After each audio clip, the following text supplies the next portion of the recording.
નમસ્કાર દર્શક મિત્રો, @ગુજરાતમાં આપનું સ્વાગત છે। બનાસકાંઠા જિલ્લાના બે ભાગ થવાની સાથે કાંકરેજ, ધાનેરા, દિયોદરમાં વિરોધ શરૂ થયો છે। કાંકરેજને બનાસકાંઠામાં રાખવા અથવા પાટણમાં સમાવવાની માંગ સાથે લોકો વહેલી સવારથી વિરોધ પ્રદર્શન કરી રહ્યા છે। સ્થાનિક લોકો દિયોદરને નવા જિલ્લાનું વડું મથક ન બનાવતા વેપારીઓએ વિરોધ શરૂ કર્યો છે। બનાસકાંઠા જિલ્લાના વિભાજનને લઈને હવે દિયોદરમાં પણ વિરોધ શરૂ થઈ ગયો છે। દિયોદરને નવા જિલ્લાનું વડું મથક ન બનાવી અલગ જિલ્લો જાહેર ના કરાતા વિરોધ શરૂ થયો છે। દિયોદરમાં વેપારીઓ રોડ પર ઉતર્યા છે। વેપારીઓ અને ગ્રામજનોએ ધંધો રોજગાર બંધ કરવા અપીલ કરી છે। આ સાથે કાંકરેજ, દિયોદર બાદ હવે ધાનેરાના લોકો પણ રસ્તા પર ઉતરી આવ્યા છે। જિલ્લા વિભાજનમાં ધાનેરા તાલુકાને વાવ થરાદ જિલ્લામાં સમાવેશ કરતા વિરોધ શરૂ થયો છે। ધાનેરાને બનાસકાંઠામાં મૂકવાની માંગ કરી રહ્યા છે। લોકોએ અમારો જિલ્લો બનાસના સૂત્રો સાથે લોકો વિરોધ કરી રહ્યા છે।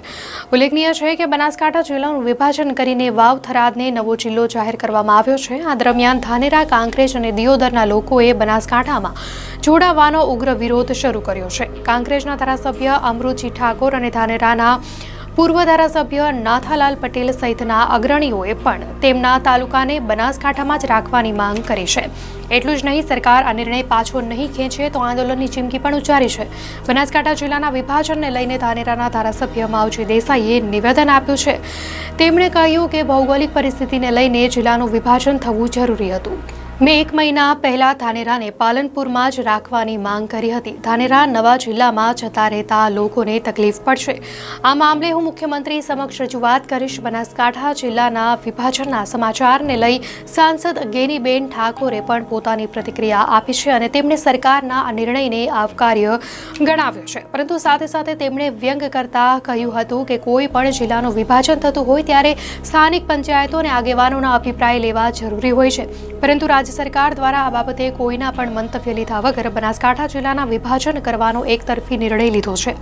બનાસકાંઠા જિલ્લાના વિભાજન બાદ એક તરફ લોકોમાં ખુશી જોવા મળી રહી છે, જેમાં થરાદમાં પૂર્વ સાંસદ પરબત પટેલ સહિત ભાજપના નેતાઓ અને લોકોએ ફટાકડા ફોડી ખુશી મનાવી, તો બીજી તરફ કાંકરેજ અને ધાનેરાને નવા જિલ્લામાં સમાવવાના નિર્ણયને લઈને કાંકરેજના સ્થાનિકોએ વિરોધ દર્શાવ્યો, તો ધાનેરાના કોંગ્રેસ પૂર્વ ધારાસભ્ય નાથાભાઈ પટેલે પણ ધાનેરાને બનાસકાંઠામાં જ રહેવા દેવાની માંગ કરી। ઉલ્લેખનીય છે કે બનાસકાંઠા વિસ્તારની દ્રષ્ટિએ રાજ્યમાં કચ્છ પછી બીજા નંબરના સૌથી મોટા જિલ્લા તરીકે બનાસકાંઠા જિલ્લો આવે છે। આ જિલ્લાના વિભાજન માટે વર્ષોથી માંગ હતી, ત્યારે રાજ્ય સરકાર દ્વારા વર્ષ 2025ના પ્રથમ દિવસે જ નવા જિલ્લાની ભેટ રૂપે બનાસકાંઠા જિલ્લાનું વિભાજન કરીને 2 જિલ્લા બનાવવાની જાહેરાત કરવામાં આવી। ત્યારે બનાસકાંઠા જિલ્લાના વિભાજન બાદ કહી ખુશી તો કહી ગમનો માહોલ જોવા મળી રહ્યો છે।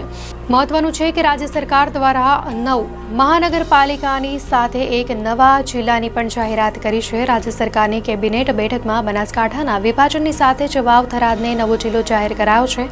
વાવ થરાદમાં સમાવેશ કરીને નવો જિલ્લો જાહેર કરાયો છે। આ નવા જિલ્લાનું વડું મથક થરાદ રહેશે। ત્યારે હવે ગુજરાતમાં 33 નહીં, કુલ 34 જિલ્લા છે।